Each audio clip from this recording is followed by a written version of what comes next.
professionals like you guys.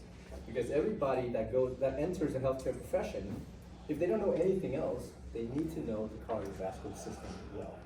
Most patients that you see will have some degree of hypertension, some kind of cardiovascular risk, some kind of cardiovascular diseases associated with that, like let's say high cholesterol, maybe diabetes, or whatever the case is, that has some kind of cardiovascular involvement, right, to those particular conditions. So anyway, know the system well. But before we get into the actual discussion of the cardiovascular system, we're just going to talk about the blood today. Okay, so blood is one of those components that's part of all of these circulatory activities of the body. Now, as far as the circulatory systems go, there's two main ones. The main one is called the cardiovascular system. The cardiovascular system involves two different organ systems. One is the heart, the other one are the blood vessels. Okay, so the heart acts as a pump, and the blood vessels act as these conduits to allow the blood to circulate throughout the whole body. The second type of circulatory system we call the lymphatic system. Lymphatic system is essentially a system that carries fluid from the blood itself that has been filtered from the blood, but this fluid now moves through what we call lymphoid organs. And within those lymphoid organs are huge collections of white blood cells. Those white blood cells allow for the surveillance of your body and therefore allowing for the white blood cell to constantly be updated about the health of the overall body itself. Okay? So that's your lymphatic system. Eventually, the lymphatic system is going to drain back into the main cardiovascular system, and round and round and round we go. Okay? So let's first talk, we'll talk about this first and then we'll jump into the blood. So the overall functions of both circulatory systems, in a sense, first and foremost, it is for the transportation. Now, what is being transported in the main cardiovascular system? Well, that's gases. So oxygen, CO2, things like that. But the blood also transports things like nutrients and waste materials from other organs and other tissue itself, right?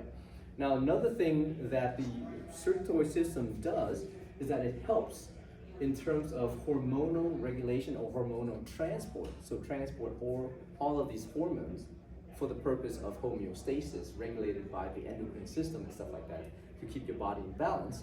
Secondly, in terms of circulation, this acts to help regulate your core temperature as well. Okay? So if you have too much core temperature or your core temperature is too high, then the circulatory system allows blood to circulate closer to the surface of your skin. And by doing so, this allows for heat to dissipate from your body. Okay? If the core temperature is too low, they will divert that blood internally, so away from the surface of your skin. So therefore, as the blood circulates more internally, it raises the core temperature up to normal again. Okay? So that's the temperature regulation of the circulatory system.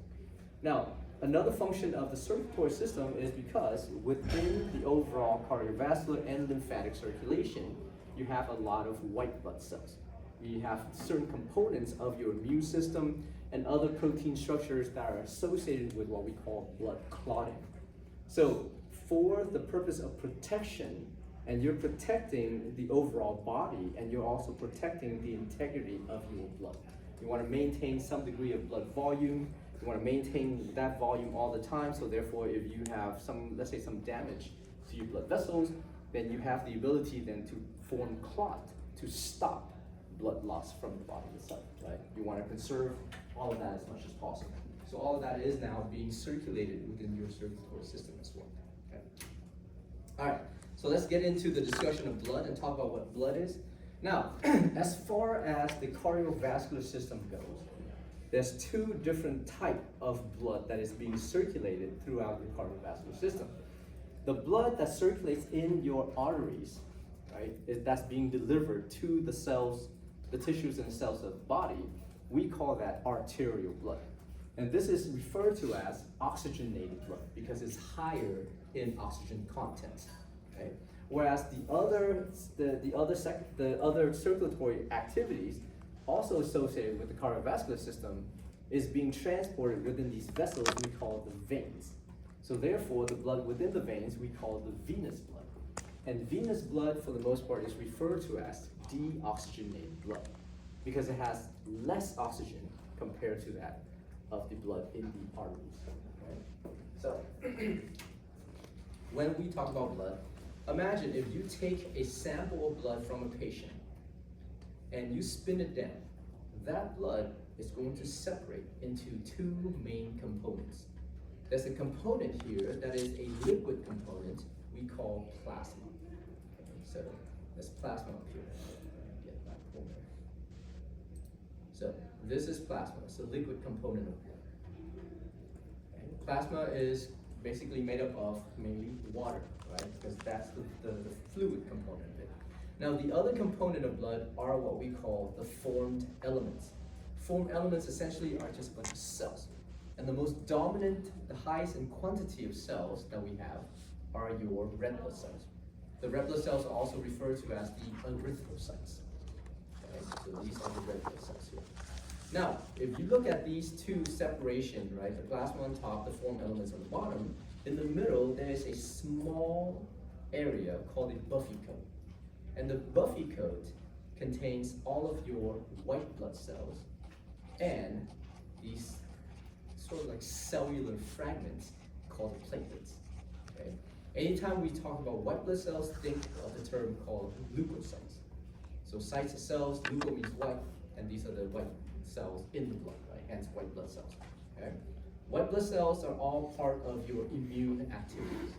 So therefore, if your immune system is active, this is due to the activities of your white blood cells. Okay? All right, now when we spin down blood, as it separates, it's going to separate into a plasma and form elements on the bottom. Now clinically, what we can do is that once we spin down the blood to cause the separation of these two particular partition of blood, we can measure the amount of red blood cells that you have. So measure the ratio of form elements here to the total volume of blood. So we take into account the amount of form elements that you have and compare that to the total blood volume. That will give you this measurement called the hematocrit. Okay? And the hematocrit is an important assessment. It's a clinical assessment to see how well the body is being oxygenated. Which means that if you have an adequate amount of red blood cells, then you will have adequate delivery of oxygen to your cells and tissues of the body. Because the purpose of the red blood cell is to transport the oxygen and CO2 throughout the whole body. Okay? If you have low hematocrit, which means you have low amount of form elements, less red blood cells compared to the total blood volume, then that means you might be anemic, right? Which indicates the fact that you don't have enough of these red blood cells to transport adequate amount of oxygen throughout your whole body. If you have a high hematocrit, this can mean that you have too much red blood cells or too little blood volume. Okay? So in either case, now the blood becomes more viscous, it becomes thicker overall. And because of that, there's a decrease in blood flow throughout the whole body, resulting again in a decrease in oxygen delivery throughout the whole body. Okay? So in either case, when you have low versus high hematocrit, this always ends up being the same in terms of the result of that. It's a decrease, overall decrease in oxygen delivery to the cells and tissues of the body. Okay? So that's why hematocrit has to be maintained at a normal level all the time, right? And this is how we measure the hematocrit. You guys don't have to know what the hematocrit is because it kind of differs in male versus female. And it also differs between elevation, different populations that live in different elevations throughout the country and throughout the world as well. But once you get to the clinical classes, you have to memorize all of those physiological ranges, right, of the substance within, whatever it is within the blood cell. Okay, so that's hematocrit. Now, what is contained in plasma? Plasma is composed mainly of water, but it also contains all of your dissolved solids. So any solids that you can dissolve in that fluid component is found inside plasma. And within plasma, you also have a bunch of proteins. Okay? Here are some of the contents inside the plasma that has normal physiological ranges that eventually you guys will have to know and memorize at some point during your clinical years and stuff like that. I remember one time we were doing surgery and somebody was asking about like the sodium potassium level or something like that of a patient, and nobody knew. And so the physician, the surgeon got pissed off and he broke the sterile field. He just basically threw the instruments down and he grabbed the resident that he was asking. He grabbed the resident and he took the resident to the monitor and he took tape and he taped the resident around the monitor. And he says, don't you ever forget the task. Of course, we don't do that nowadays, right? Because we're gentler, kinder. Back in my days, we weren't as gentle or kind. Back in my days, if you messed up, they'll just cuss at you and throw your butt out of the OR or throw you out of the hospital.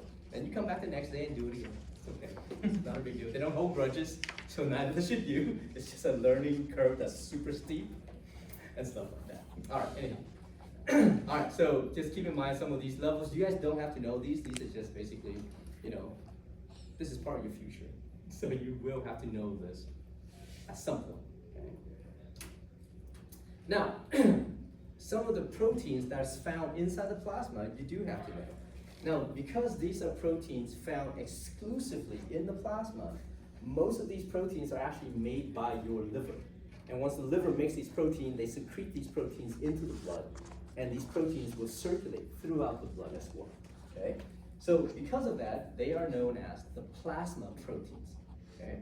One of the main plasma proteins is known as albumin. Albumin is a protein that has a lot of pretty high molecular weight, and because of that, it stays inside the plasma to help regulate blood volume by exerting some degree of what we call osmotic pressure to the blood volume. You guys remember osmotic pressure? We talked about it once upon a time, which is the measurement of how much volume that has been displaced into that compartment based on the concentration of the solids, right? So therefore, inside the plasma, there's a bunch of these albumin, and they stay inside the plasma so they continually pull blood or pull water back into the blood. And as you pull the water back into the blood, you maintain what we call blood volume, okay? So the plasma proteins are actually very important. In addition to regulating the osmotic pressure inside the blood, albumin also acts as a transport protein because it can bind to and carry or transport a bunch of, vitamins or whatever it is throughout the circulation as well, okay? All right, the next class of plasma proteins we call the globulin proteins. Globulin proteins come in different varieties. There's these two called the alpha and beta globulin proteins. And for the alpha and beta globulin proteins, they act as a transport protein for what we call lipid or fat soluble vitamins. Okay, so those are vitamin D, E, A, and K. Those are the fat soluble vitamins. Okay, so therefore, because they're fat soluble, when you place into this liquid environment, they don't mix very well. So they have to bind to these globulin proteins, alpha and beta globulin proteins, so that they can be transported to, let's say, throughout your whole body so that they can be deposited wherever they need to be deposited. Okay. Another type of globulin protein that we have is called gamma globulin. Anytime you see the word gamma, just think part of your immune system or part of your immune activities. The gamma globulins are actually made by specialized white blood cells once they become active. And they will sit there and secrete out these gamma globulins. Another name for the gamma globulins we call antibodies. Okay? So you've heard of the term antibodies before, hopefully. If you haven't, antibodies are basically these specialized proteins that will specifically recognize a foreign substance to allow for your immune system to destroy that substance. Okay? So basically the antibodies will bind to this foreign substance that's flowing around inside your body, and the rest of the white blood cells, your immune cells, will be attracted to that so that the white blood cells can destroy whatever is attached to those antibodies. So because of that, the gamma globulins are part of your immune activities. Okay? Another type of plasma proteins that are found inside the blood is what we call fibrinogen. Anytime you see this nogen or ogen suffix, O-G-E-N, think inactive form of that protein. Okay? So this can be called a pre-protein or pro-protein, doesn't really matter. It's just an inactive form of that protein. Now, fibrinogen is one of those proteins that you have to activate essentially later on if you want to form a hard clot. Essentially, if you have a compromised blood vessels and you're bleeding out, you want to activate fibrinogen so it can form that clot for you to prevent any further loss of blood. Okay? So in order to activate it, it's a very complicated pathway, which we'll talk about, later, or toward the end of today's lecture. So therefore, fibrinogen, once activated, it will become fibrin. And that fibrin will form that clot for your blood. Okay? All right, so just keep in mind these particular plasma proteins that we have. And of course, plasma proteins are there to maintain plasma volume. If you maintain the volume inside the plasma, it's the same thing as maintaining the blood volume. And at the same time, if you can maintain adequate amount of volume inside your vasculature, this can also help to regulate or maintain, to some degree, your blood pressure. Okay? Because the blood pressure is not just maintained by the volume itself, but if you don't have adequate amount of volume, then it doesn't really matter. Your blood pressure will fall, will decrease massively, right? So therefore, you need to always maintain that plasma volume all the time. All right, any questions about plasma? So that's basically it about plasma, right? That's all you guys need to know. The most important thing is to keep in mind the plasma proteins that exist inside the plasma, and just know that plasma is made up mainly of water. Any solutes or any gases that can be dissolved in the plasma are found in the plasma itself. So as oxygen diffused from the lungs into the blood, some of that oxygen are found in the plasma. Okay? The CO2 that diffused out from the cell, some of that CO2 can be found in the plasma also. That's being transported throughout the blood. Every single solute that you can think of, sodium ion, potassium ion, chloride ion, calcium ion, bicarb ions, any of those can be found in the plasma also, being transported within the plasma. Okay, now for the form elements, the first type of cells that we're going to talk about is called the erythrocytes. Erythrocytes are called red blood cells because they are cells that are red and found inside the blood, hence red blood cell. The erythrocytes are made in the red bone marrow. Okay, so you guys remember your anatomy days, right? Imagine your bone, okay? Imagine the long bone. The long bone has the epiphysis on the end and the diaphysis as a shaft, right? So surrounding the diaphysis are a bunch of compact bones, okay? Inside the shaft, there's an empty area called the medullary cavity. And within that medullary cavity is a bone marrow, but we call that yellow bone marrow. And yellow bone marrow is inactive bone marrow, okay? So the cells in there are not highly active, but it's highly nutritious. So if you guys ever want to get like a huge amount of nutrition, go to your nearest fancy restaurant and order some bone marrow, right? They'll give you like a tube about that long and they'll charge you like 24 bucks. And it tastes like buttery snot, so good. Because it's just fat, it's a lot of fat, right? Anyhow, at the end of that long bone are what we call the epiphysis. Now within the epiphysis are a bunch of spongy bone or cancellous bone. And within that spongy bone are what we call red bone marrow. And red bone marrow is active bone marrow. So therefore the cells within the red bone marrow are actively making blood cells for your circulation all the time, okay? And one of the blood cells that is made in the red bone marrow are your red blood cells.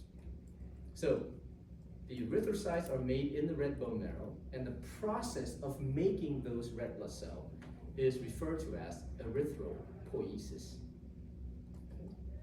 Now, when the red blood cell is first made from the red bone marrow, that cell is an immature cell that gets pushed into the circulation. So now, while inside the blood circulation, for the first 2 days of the lifespan of each red blood cell, they are in an immature stage. And that immature stage is referred to as a reticulocyte. So therefore, for the first 48 hours or so, these cells all exist as a reticulocyte. The reticulocyte cannot transport anything. It's not fully functional. It still has remnants of its nucleus. It still has these other organelles. It still has some degree of mitochondria and things like that within its cytoplasm, okay? So therefore, it's not fully functional yet. After 48 hours, all the nuclear material inside the cell is now gone. And all the mitochondria inside the cell is now gone. So therefore, after 2 days, the reticulocytes become a mature erythrocyte. And a mature erythrocyte is described as a flattened biconcave disc that is either salmon colored or red, pinkish red colored, right? Now, this is a cell, this is the only cell that's circulating around in the body that is considered to be a living cell, so to speak, that does not have a nucleus. So a mature red blood cell lack nuclei, and they also don't have mitochondria. Okay, so if they don't have mitochondria, how do they make energy?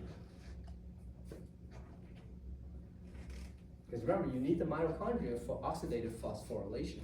Right? We talked about that in cell respiration at some point in chapter 5.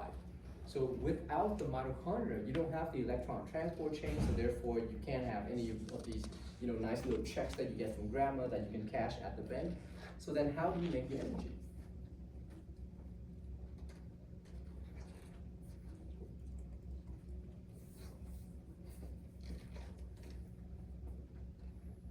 Let's start with this. What carbon source do these red blood cells use to make energy? Glucose, fatty acids, or amino acids? Which one do you guys think? 33.33% chance of getting this. Glucose? Glucose, good, 100% then. Good job. Now, if it breaks down glucose to make energy, what do we call that process?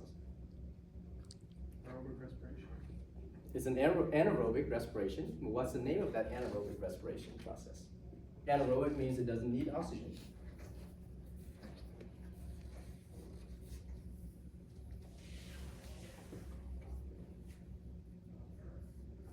Fermentation. Starts with a G and ends with a cis. Glycolysis. Glycolysis. Very good. Glycolysis is defined as breaking sugar molecule. Oh. Right? So therefore, that's the only metabolic step. That's the only metabolic respiratory activities that these red blood cells can carry out. They don't have mitochondria, so therefore there's no Krebs cycle, there's no acetyl-CoA synthesis, there's no beta oxidation. They cannot break down fatty acids because there's no point in doing that. They cannot break down amino acids because there's no point in doing that either, because you need the mitochondria to process all of that coenzyme, right, that you've reduced by passing electrons to them. So if they can't do that, there's no reason for them to break down any other carbon source beside glucose. So therefore, a red blood cell, as it circulates throughout your body, are constantly breaking down glucose to make 2 ATPs every single time. And because it cannot go through the rest of that respiratory pathway, it has to also go through lactic acid fermentation so that it can recycle the NAD+ for further rounds of glycolysis. Right? You guys remember we talked about that at some point. Right? So therefore, there is some lactic acid fermentation going on there, but it's not for the purpose of ATP production. It's for the purpose of recycling the coenzyme. Anyhow, so that's just a review for you guys, just in case, actually not in case, because you guys have forgotten. All right, now, once that mature form of a red blood cell is reached, its function is now to transport oxygen and carbon dioxide throughout the whole body. Okay? Its main job, obviously, is to transport oxygen to the cells and tissues of the body so that the cells and tissues don't die. But at the same time, as the cell is picking up oxygen so that it can make energy, it is also releasing CO2. Right? So as it releases CO2, the CO2 is being picked up by the circulation, by the blood, and some of those CO2 goes all the way into the red blood cell, so it can transport that CO2 throughout the circulation back to the lungs so that you can exhale that. Right? So that's the purpose of the red blood cell. Now, it is by far the most abundant blood cell in the blood at any given time. Okay? So its density is about 5 million red blood cells per cubic millimeter. That's a lot. Which means that if you take a blood smear and you poke somebody's finger and you take that person's blood sample and you put it on a slide and you visualize all these blood cells under the microscope, the most common blood cells that you see will be your red blood cells. Okay, so you see a lot of those red blood cells compared to the amount of white blood cells.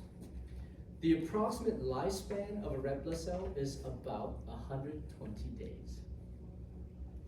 So that's it. It lives for about 120 days. Sometimes it gets damaged before that, but at the end of 120 days, it dies. and you have to cycle. You have to kill it, you have to eat it up, you have to recycle the components of a red blood cell. Now, since a red blood cell has lost its nucleus, does it still have the ability to make new proteins? Another review question. So in order for a cell to make proteins, what does it need?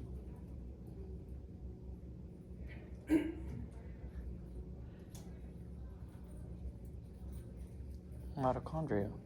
Not mitochondria. Mitochondria is for the purpose of ATP production. It means the nucleus, ribosomes.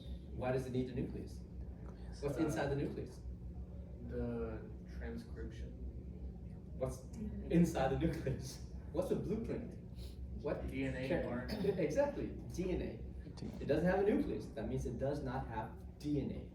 So all the DNA inside the red blood cell is destroyed. Right? It's an anucleated cell. That means it does not have any more DNA.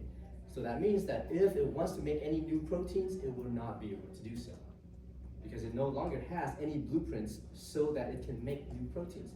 So therefore, it has to make all the proteins that it needs before it becomes a mature erythrocyte.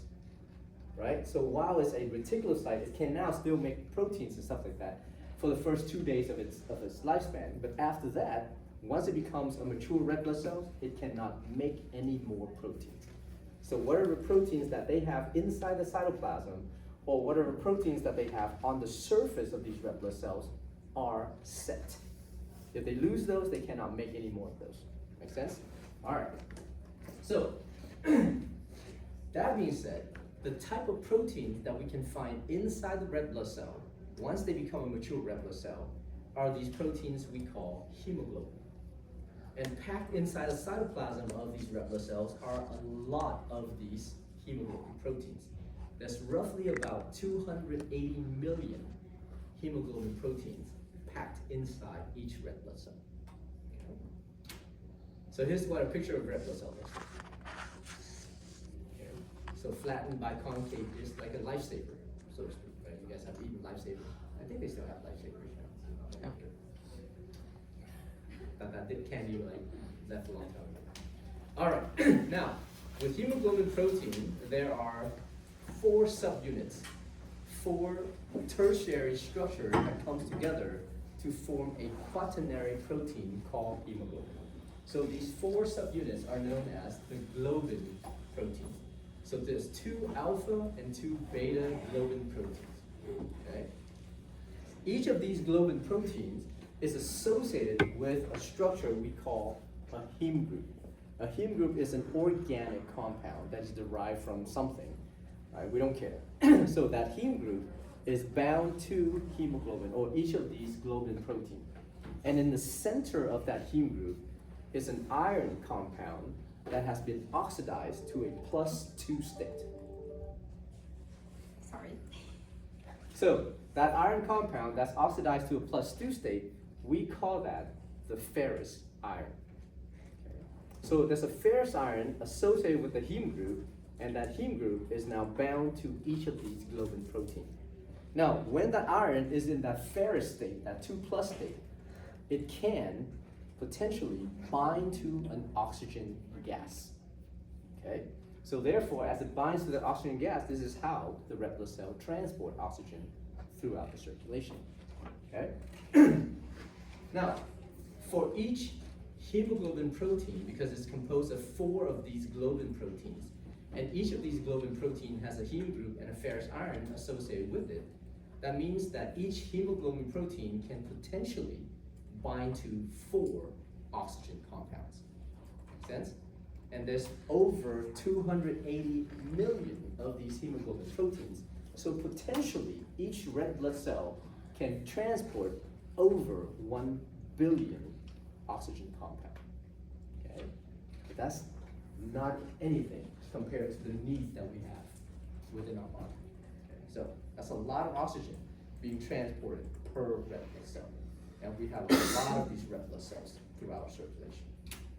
This is what hemoglobin looks like. So 2 of these alpha chain, 2 of those beta chains, inside each of those alpha and beta chain, there's this heme group right here. So here's a heme group. And in the center of that heme group, there's a ferrous iron. Okay? And that ferrous iron is oxidized to a +2 state, so it can bind to oxygen. So that hemoglobin can bind to and allow for the red blood cell to transport oxygen throughout the circulation. Now, what happens at the end of 120 days?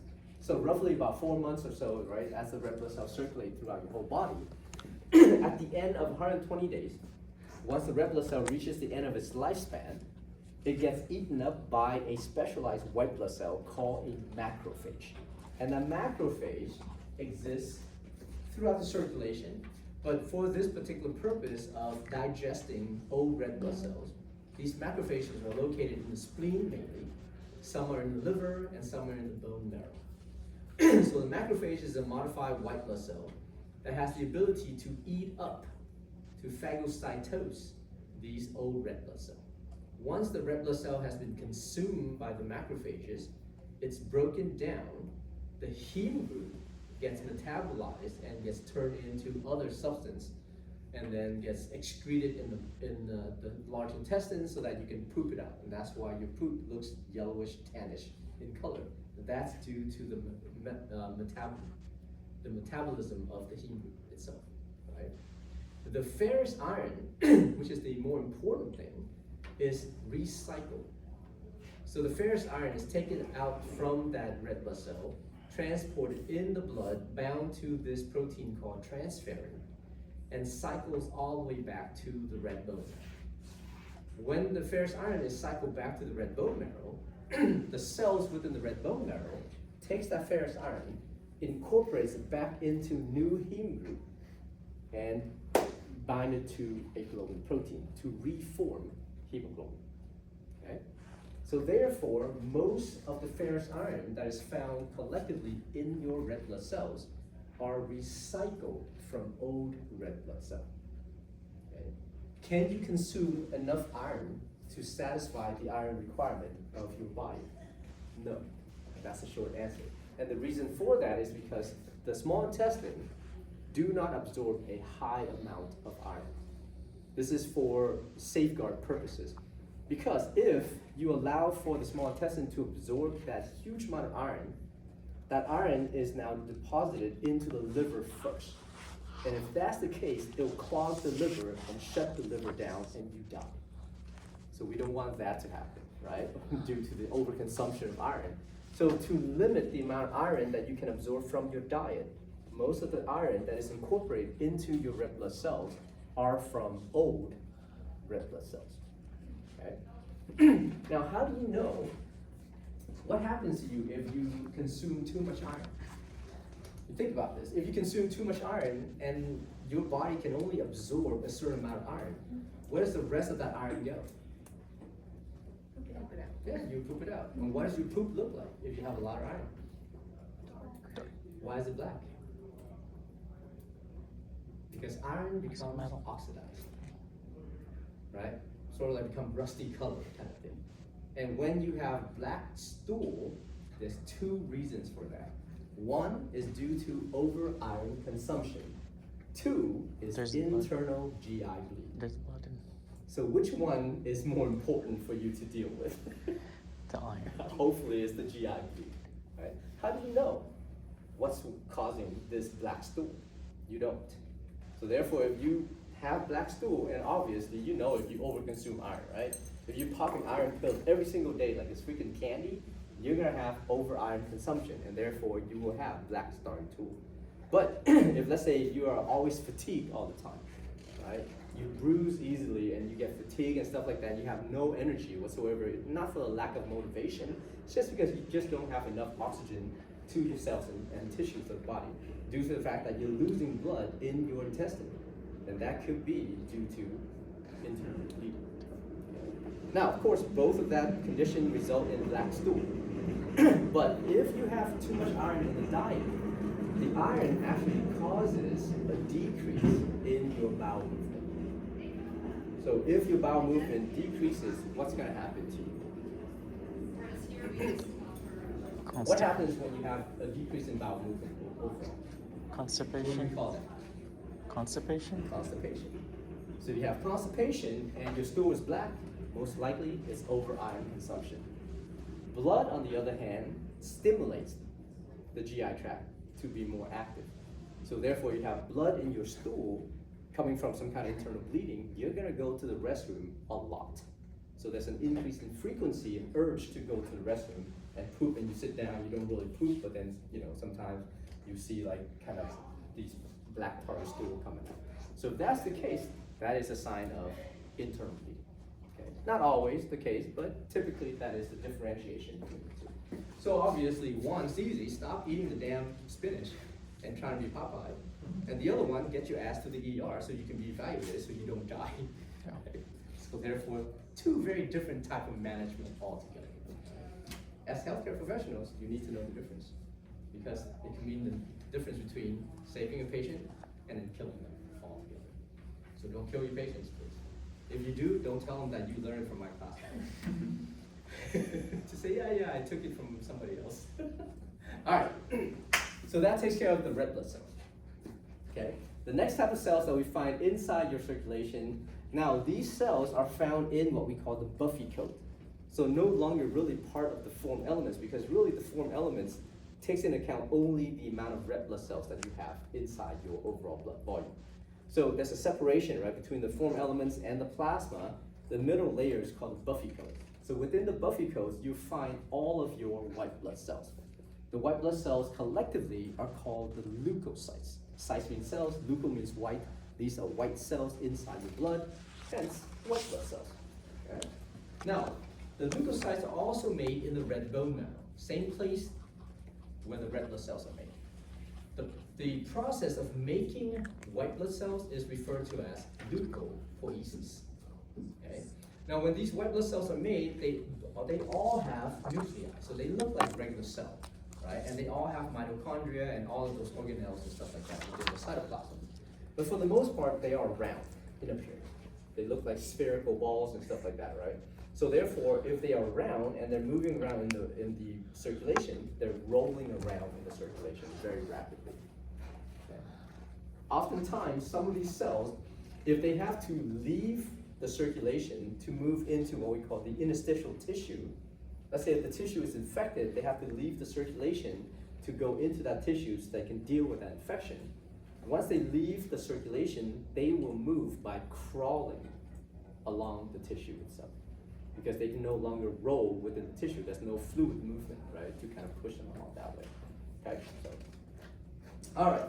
Now, anytime you hear white blood cells, think immune activities. For the white blood cells, there's two different types. One is called the granular leukocytes, and the other ones are called the agranular leukocytes. Granular means that when we see these cells under the microscope, in the cytoplasm, there are visible granules. So there are these large, granulation appearance inside the cytoplasm of these cells. So therefore, we call them the granular leukocytes. Agranular means that they don't have any visible granules within their cytoplasm. Okay? Now, for the granular leukocytes, there are three of these guys. The first one is called the neutrophil, second one is called the eosinophil, and the third one is called the basophil. The neutrophils, the eosinophils, and basophils are named based on their staining characteristics. How they stain, how they pick up certain dye material and stuff like that when you apply a basic and acidic dyes. So for neutrophils, they will pick up both basic and acidic dyes together. So they pick up both dyes with the same degree of affinity. And because they pick up both dyes equally, they stain neutral in appearance, hence neutrophils. For the eosinophils, they will pick up mainly acidic dyes. So when they pick up acidic dyes, they will stain very red, right? The granules that they have pick up all these acidic dyes, and because of the acidic dyes, it becomes a reddish color. So the cytoplasm looks very red for the eosinophils. For the basophils, the granules that they have inside their cells pick up basic dyes. So therefore, because they pick up basic dyes, all of those granules and the overall cytoplasm itself stains very blue or even purple. Okay? So recognize them by their colors, how they stain. Okay?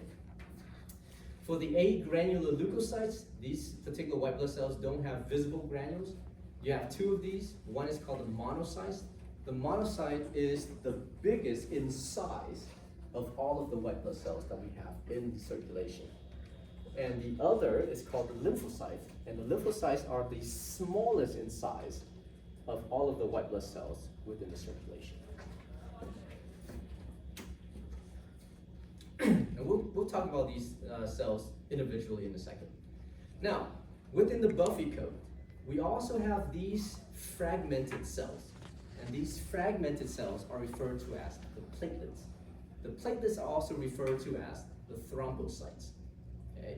And again, these platelets or thrombocytes are originally made in the red bone marrow.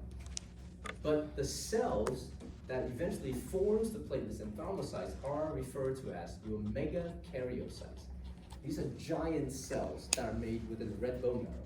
Now, because they're so big, they can't really fit or move from the red bone marrow into the blood circulation, right? So they'll stay inside the red bone marrow, and they'll just start to break apart into little fragments. And as they break apart into little fragments, those fragments then enter the circulation. And those tiny little fragments are referred to as the platelets.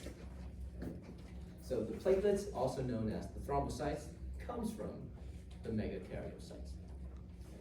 These are very short-lived because they're not really cells, they're just fragments of those cells and stuff like that. And the functions of platelets is to participate in blood clotting. Now I want you guys to add a little bit here and say that it participates in the initial stages of blood clotting. So let's say if you cut yourself, go home, let's say you're chopping vegetables or whatever, preparing late dinner, right?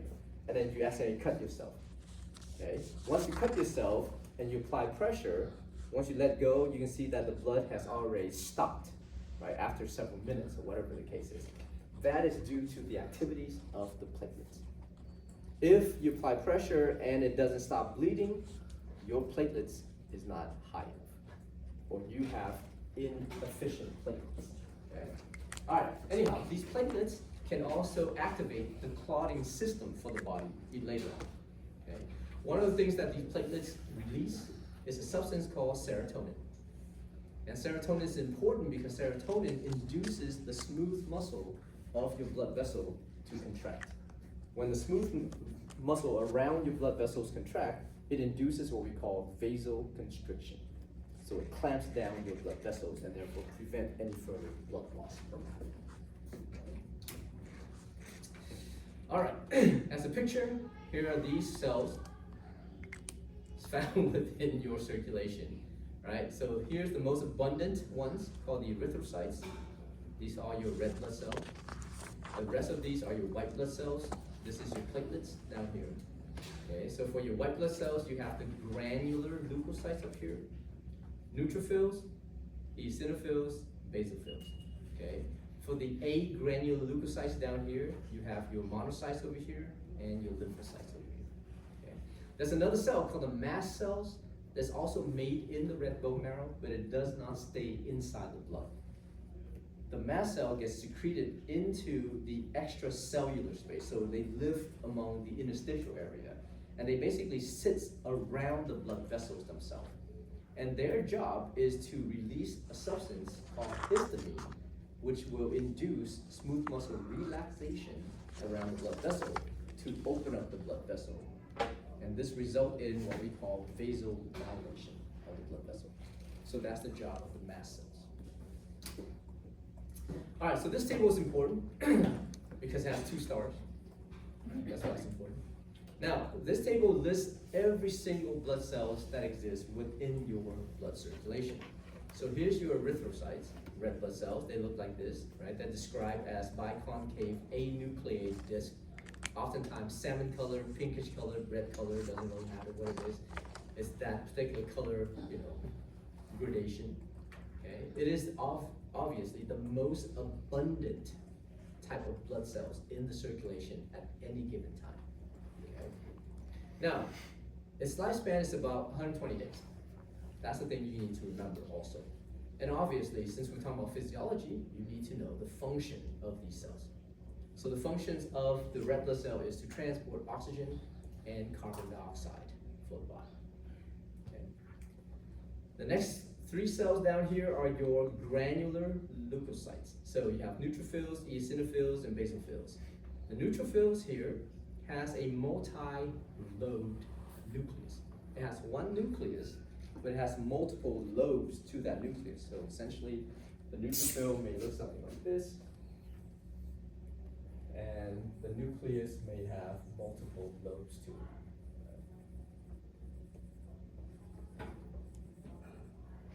And the number of lobes that exist among among all of these neutrophils can be different. So there could be anything between 2 to about 7 different lobes, right? Depends on the neutrophils themselves. So it's a high variety of neutrophils, okay? And of course they have visible granules, and these granules pick up both basic and acidic dyes together. So therefore, all of these granules will stain neutrally, right? So here, let me just put all of these down first.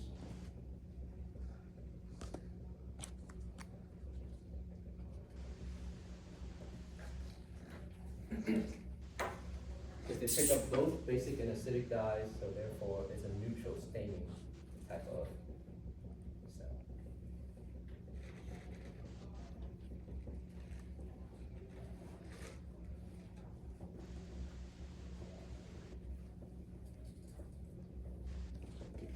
Okay, neutrophils.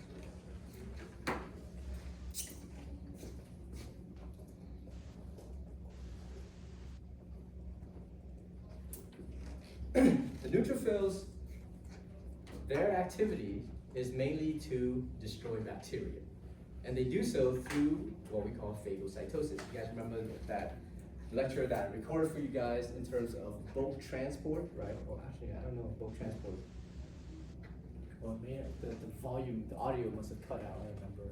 So I don't know. Hopefully you guys read about bulk transport because you already tested on it once sometime in the past.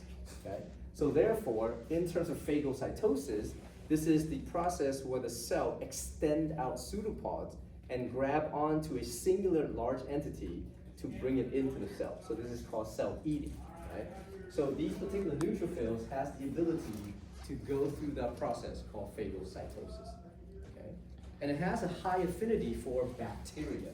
Now, this doesn't mean that the neutrophils won't eat anything else it comes across. But if it has a choice, it will most likely eat up the bacteria first before it starts to consume other things. Make sense? So therefore, if you guys are working in the clinic and a patient comes in and the patient looks sick or whatever the case is, and you draw the patient's blood, and it shows that the patient has a high neutrophil count, most likely the patient has some kind of bacterial infection. Okay? That's just a general rule. It's not always the case. All right, the next cell is called eosinophils. Eosinophils basically is also round, but it has a bilobe nucleus. So the nucleus is bilobe. Just has 2 lobes. Right? For this eosinophils, all the granules that it has pick up acidic dyes, so therefore it stains very red in the cytoplasm. Just acidic dye.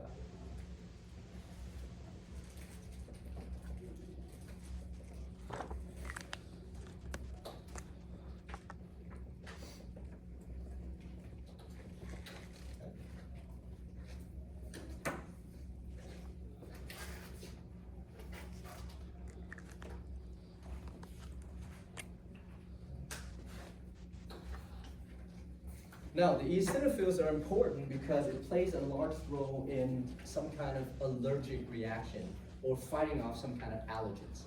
So therefore, if you inhale or you're exposed to some kind of allergens that you have been sensitized to, then some of these eosinophils basically is going to become further activated and they will release substances to help fight off that allergens itself, okay? Furthermore, eosinophils also has an affinity for what we call parasitic infections. So like helminth infection, worms infection, okay? So if you're exposed to worms and stuff like that, let's say if you ate raw fish, okay? And the raw fish basically contains some of these particular worms or parasites or whatever it is, the worms then get out, the fish itself lashes onto your small intestine and starts to grow wildly within the small intestine, sucking all the nutrients that you have inside your small intestine, and therefore you become malnourished because of that. Okay? Sometimes you also can become iron deficient because of the worm infection. So let's say if you eat a lot of food and you're hungry all the time, you eat a lot of food, but you remain skinny all the time, and it's not just skinny because you have high metabolism, not because you're skinny because you're healthy, it's because you're skinny because you're malnourished. So therefore, if that's the case, make sure you go check for those worm infection. How do we detect worm infection in the body? What's the most common way you guys think to detect the worms? By what?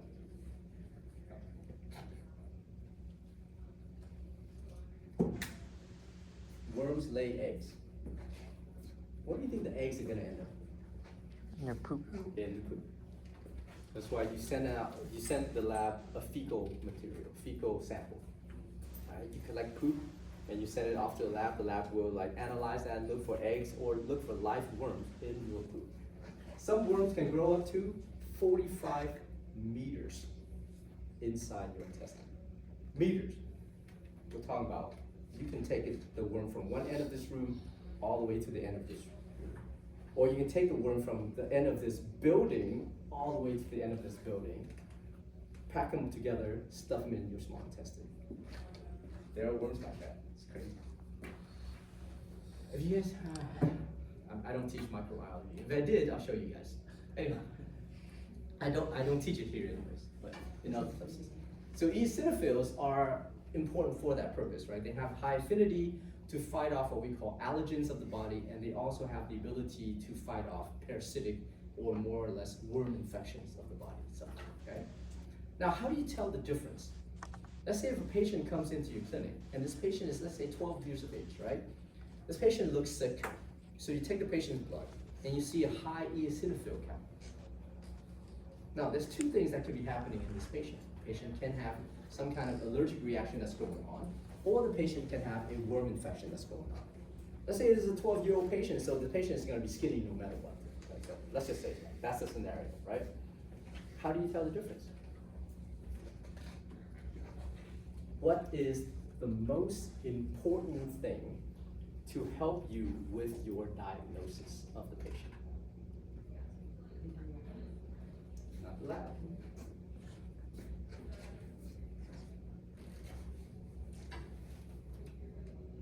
What do you guys think? This is the thing you need to develop as healthcare professionals. You need to be able to ask the right questions.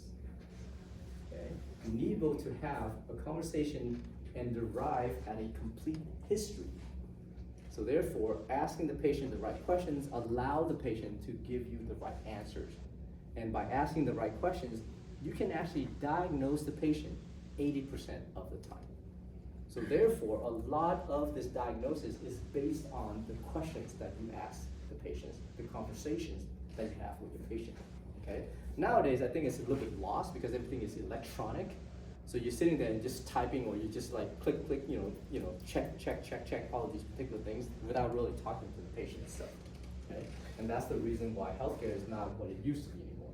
Imagine if you don't have that. You don't have the luxury of taking some kind of x-ray or CT scan. You don't have the luxury of running a lab, right? If you're in a third world country, like running a clinic, how are you gonna treat the patients if you don't know what's going on with the patient? So therefore, through your conversation, through your questions, you can now have some kind of sense to understand what is going on with the patient, what's causing some of these particular conditions in these patients, right? So anyhow, all right, so let's say this 12-year-old girl brought in by her mother says that this girl grew up in the Bay Area. So if this particular individual grew up in the Bay Area, how likely is it that this individual has some kind of worm infection? If they travel outside the country. Let's say they haven't, right? They haven't licked a dog's butt. They haven't played in the sand that has a lot of like fecal material from pets and stuff like that. And even pets are much cleaner than humans are because we deworm our pets. We give all these medication shots like up the wazoo. It costs so much more to have a pet than to actually have a child sometimes, right? So if that's the case, let's say the kid hasn't traveled outside the US in the last year or whatever the case is, okay? Lived all her life in the Bay Area. What do you think is going on with the patient? Allergies or worm infection?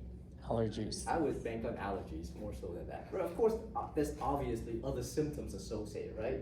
Maybe the child will have like watery eye and itchy nose, or sinus, congestion and all that stuff, right? However, some worm infection also present with the same symptoms as well. They can come in with like itchy, watery eyes, itchy skin, and all that good stuff too.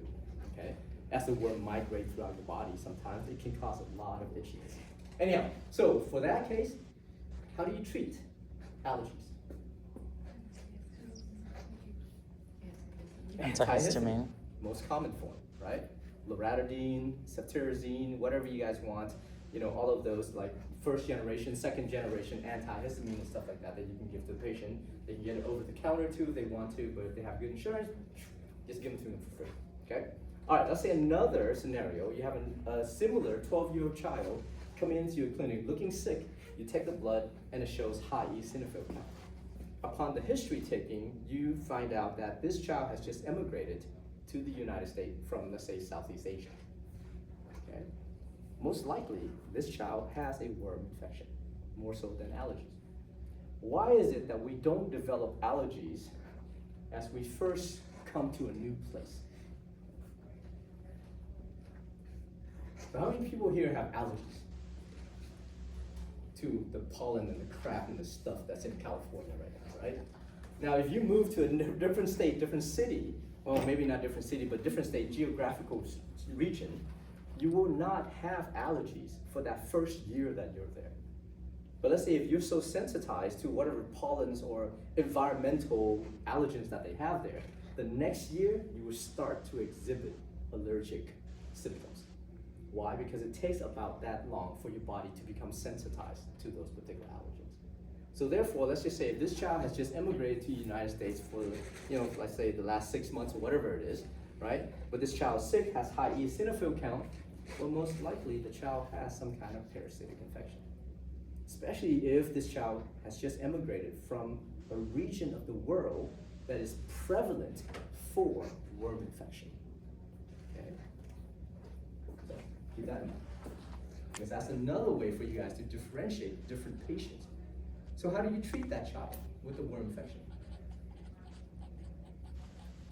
You treat them with anti-helminth medication.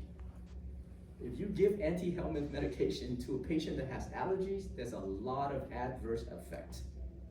If you give antihistamine to a patient that has a worm infection, it increases the activities of those worms even more. Okay, so careful with those. We had a kid, I remember when I was younger,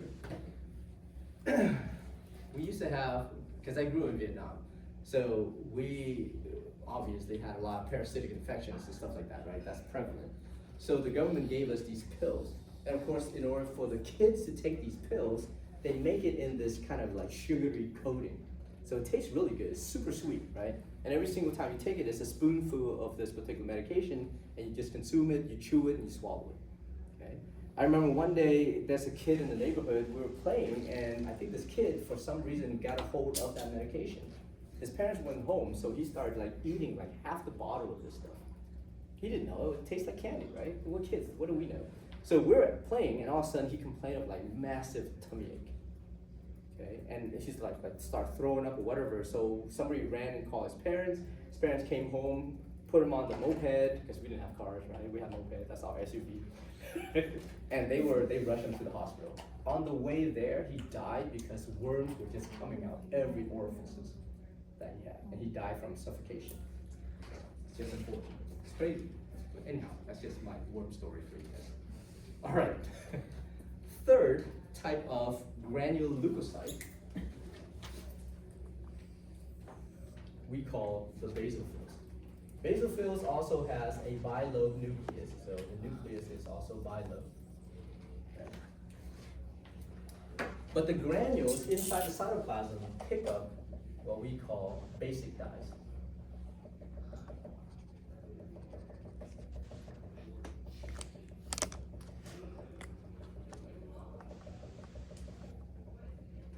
So because it picks up basic dyes, the cytoplasm of the cell stains very, very blue, or even purplish sometimes.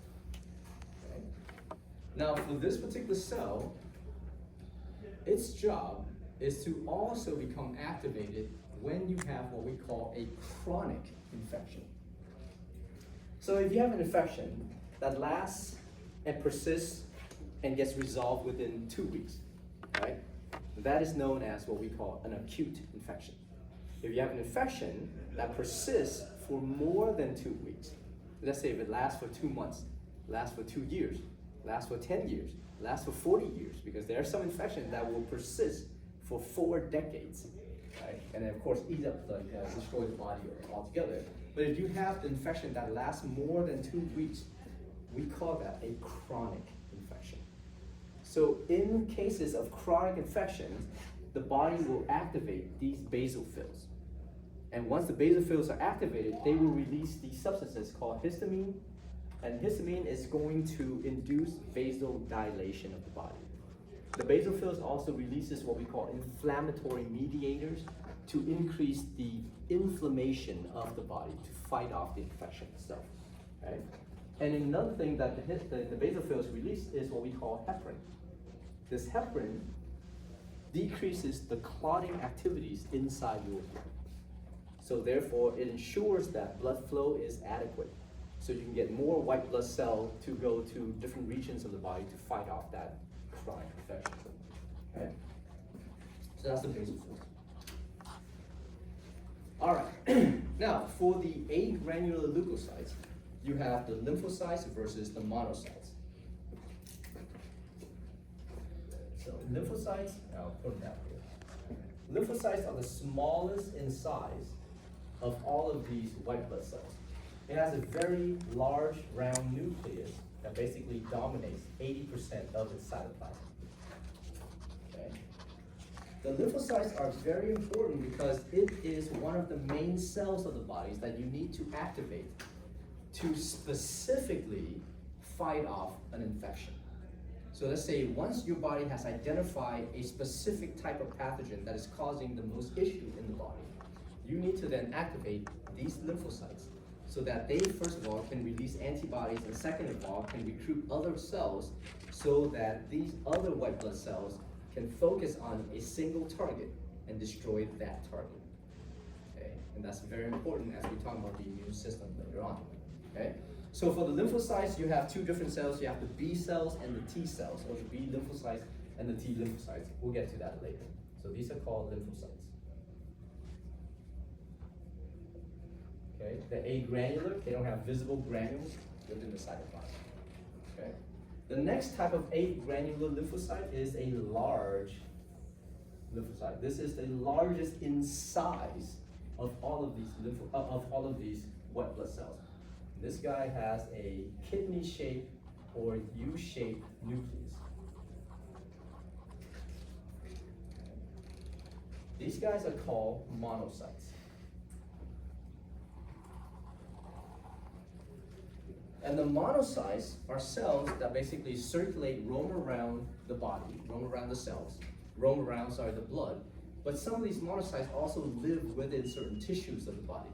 Now, when the monocyte leaves the blood circulation, or when a monocyte comes across any kind of pathogen, any kind of microorganism that it recognizes as something that's foreign, it automatically transforms into a macrophage. Okay? And the macrophage is responsible for the phagocytosis of those pathogens. So the macrophages eat up all of those pathogens and destroy them. Okay? Now, some of these particular macrophages that came from the monocytes lives within the tissue of the body. So because they live within the tissue of the body, we call them the resident macrophages. Okay? So remember, I showed you guys the macrophages that eat up the red blood cells as it reaches the end of 120 days. Those macrophages live within the spleen, live within the liver, or live within the red bone marrow, right? So therefore, they're called the resident macrophages and stuff like that. And they'll eat up those red blood cells once the red blood cell reaches those areas. All right, so here are the 5 different white blood cells of the body. In terms of abundancy, okay, so most abundant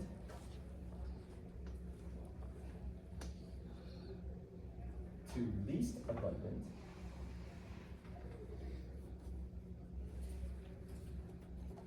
for just the white blood cells. The most abundant white blood cell are your neutrophils. Second most abundant, lymphocytes. Third will be your monocytes. Fourth will be your eosinophils. And the least abundant white blood cell will be your basophils.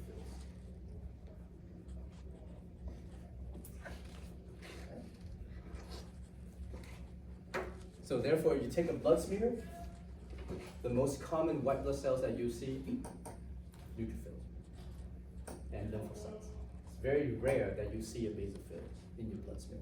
Okay? So there's a mnemonic to help you remember this. The mnemonic is never let monkeys eat bananas. It's kind of cruel, because I know those monkeys, they love bananas. Deprive them of their single happiness. All right, so never let monkeys eat bananas. That's neutrophils, lymphocytes, monocytes, eosinophils, and basophils, right? In terms of abundance. Okay, now the last type of cell, which is a fragmented cell, are your platelets. Platelets are known as thrombocytes, right? And these thrombocytes come from your megakaryocytes. So remember, the megakaryocyte fragments into these particular platelets and release these platelets into the circulation. Now the platelets are very short-lived, they don't live for very long, it's like about 10 days before they die and stuff like that. But the platelets are responsible for the initial stages of blood clotting. Okay? And they also have the ability to release serotonin. And the serotonin is gonna help what we call vasoconstriction of the blood. Okay, so it's constricting the muscles. All right? Any questions?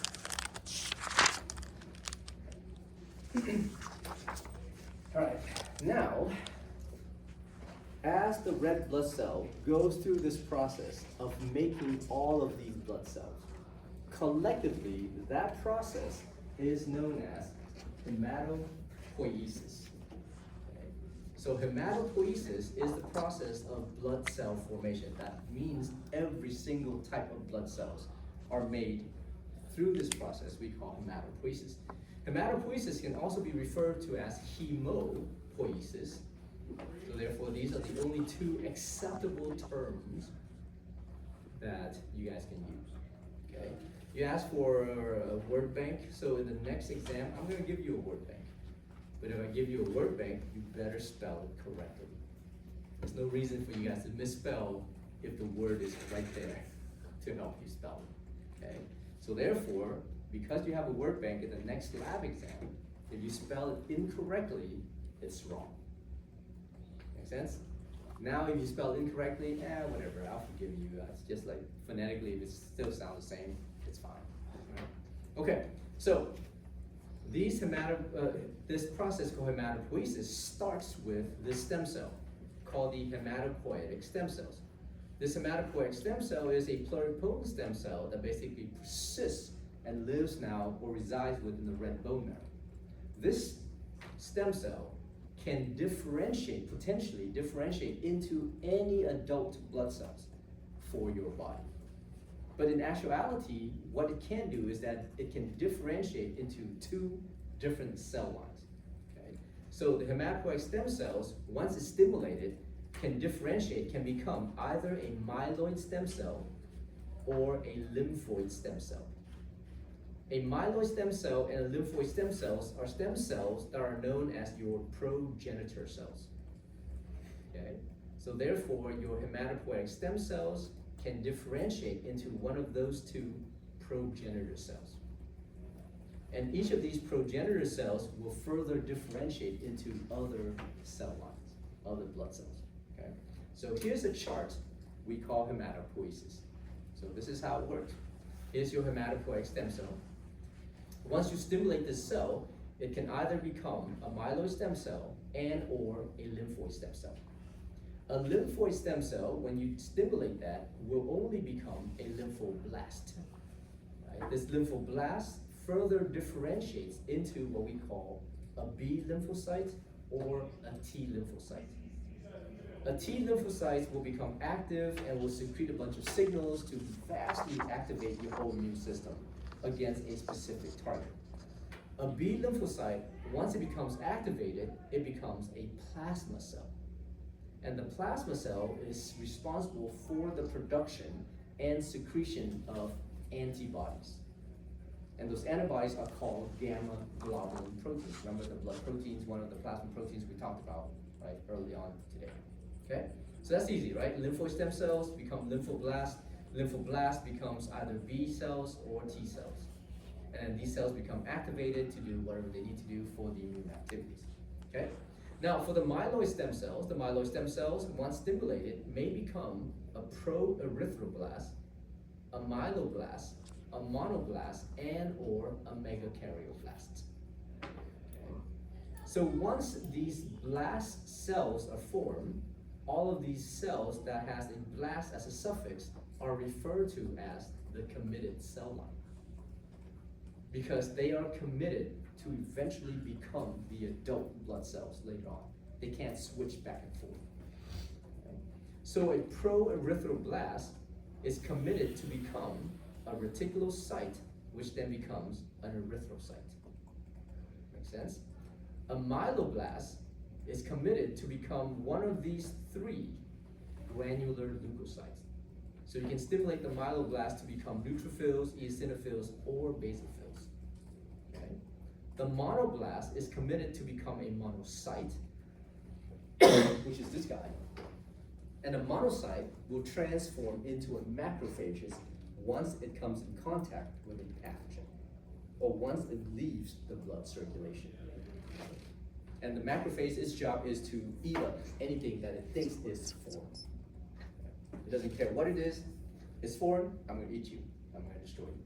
Okay? That's a macrophage. All right, for the megakaryoblast, it can eventually, or is committed to become a megakaryocyte. A megakaryocyte will fragment into tiny little cellular fragments we call platelets. And another name for the platelets is thrombocytes. And the thrombocytes are responsible for the initial stages of blood clotting for your body. Okay. So, what do you need to know from this chart? Everything that is in red, which is really not that bad. Once you know this chart, you know blood pretty well. Okay. Use this chart as your reference. And as a reference, then you can basically put the details down as we start to talk about these cells later on. Okay, you already know what these cells do. You already know what the erythrocyte do. You already know what the macrophage does. You already know what the platelets do. The only thing left is that we haven't really gone into details as to what these B versus T cells do. Okay, so therefore start to fill in the functions of these guys. For the erythrocytes, that's the only one I want you guys to know its lifespan. For the other ones, I don't care if you know it or not, but the lifespan of an erythrocyte or a red blood cell is 120 days. Okay. All right. Now, exclusively just the formation of red blood cells. So if you go back to this chart, let's say if you stimulate the hematopoietic stem cells to become a myeloid stem cell, and you stimulate that myeloid stem cell to only become a proerythroblast, and the proerythroblast then eventually becomes an erythrocyte. This dedicated pathway is referred to as erythropoiesis. Okay? And erythropoiesis is a continuous process because your body is continually making red blood cells all the time. Okay?